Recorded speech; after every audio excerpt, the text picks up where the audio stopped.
Guys, কালকে আমরা গিয়েছিলাম যমুনা ফিউচার পার্কে মার্কেট করতে। তো আমার ভাগিনা বলতেছে না, ও রাকিব হোসেনের চিয়ার্স দিয়ে মার্কেট করবে।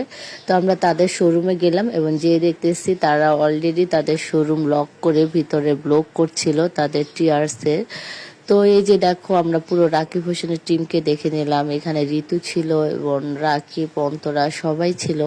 ওরা ওদের ব্লগ করছিল। বাইরে অনেক মানুষ দাঁড়িয়ে ছিল শপিং করার জন্য, বাট তখন তারা তাদের শপটা ওপেন করছিল না, যেহেতু তারা তাদের শপিং মানে শপের ব্লগ করছিল। এই যে দেখো, অলিজাও দাঁড়িয়ে আছে। অলিজা বলতেছে আম্মু ঋতু ঋতু, মানে ও তো ওদের ব্লগ দেখে, তো বলতেছে আমাকে দেখাচ্ছে। এই যে অন্তরা, সো ওরা ওদের ব্লগ করছিল, আমরা দাঁড়িয়ে দেখছিলাম। এবং আমার ভাগিনা বলতেছিল যে সে রাকিব হোসেনের সাথে সেলফি নিবে। তো এই যে রাকিব হোসেন যখন বের হলো তখন সেলফি তোলার সুযোগ করে দিল সবাইকে।